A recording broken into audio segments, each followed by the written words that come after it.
What is public policy? Well, your textbook tells us that public policy is a relatively stable set of purposive governmental actions that address matters of concern to some part of society. Another way they put it is the broad strategy that government uses to do its job. But what does that actually mean? Well, what it means is that it happens on purpose, right? It's purposive. And we know that politicians and our government officials, even those who are not politicians, such as bureaucrats, are rational actors, meaning they act in order to maximize their utility. So what they do has a purpose, just like policy is a purpose. And they make policy in order to try to carry out their own purposes.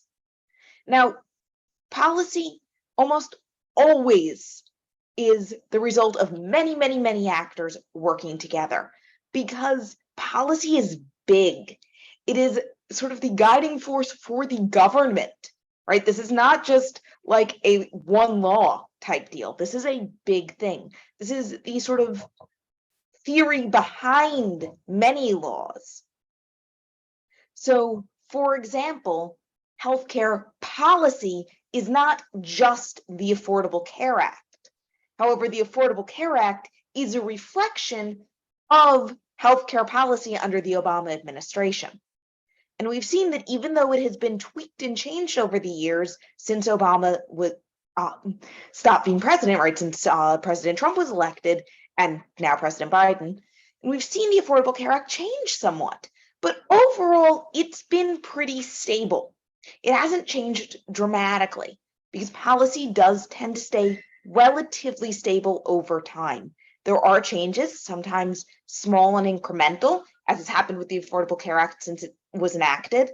Sometimes policy changes can be sudden, such as the enactment of the Affordable Care Act and the implementation of this sort of new conception of healthcare policy.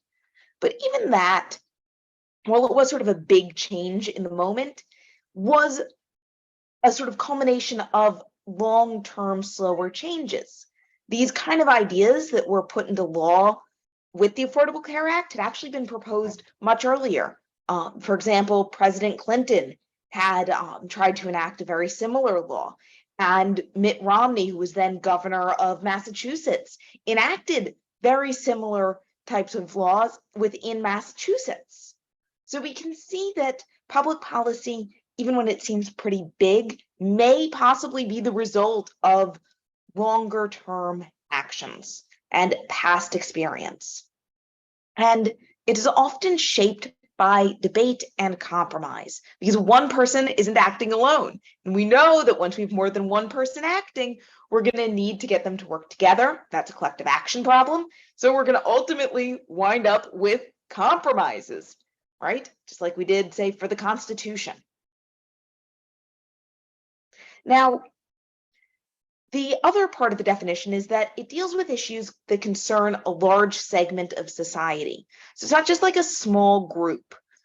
There are a lot of laws that are made that are just about individuals or small groups. We say private bills, which actually address just a single person or, again, small group of people. And policy is really something that affects a large part of society. It may not have a direct effect on everyone, but it has at least an indirect effect on society as a whole. So, for example, a private bill could address the administration of a single Veterans Affairs claim, or perhaps the awarding of military honors. Public policy, however, would address the administration of the Veterans Affairs Agency as a whole, or completely revamp how we award military honors to reflect a whole new conception of how our government is going about military and defense policy. So you can see how we have sort of these narrower ideas, which is much of our lawmaking, and then these bigger ideas which reflect a larger policy proposal. Now, it's important to remember that policy isn't just the actions of government, it's also the outcomes of government, how they act and how they make these laws, and then how the laws eventually affect us, right? How we interact with the laws. It's also sometimes inaction. Now, not just inaction because things aren't getting done, because we know the legislative process is hard and has a tendency towards the status quo, towards no change, but inaction on purpose.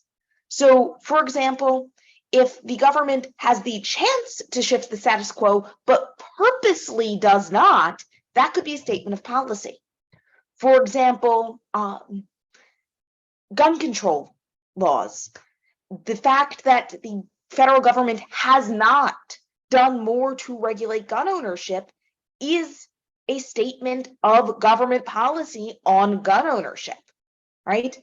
It's already relatively broad. It is a broad right. So if the government does not do anything to curtail it, that is saying that they want the policy to be what it is, this broad right. So that in and of itself is a statement of policy. So again, remember that inaction is as much a reflection of policy as action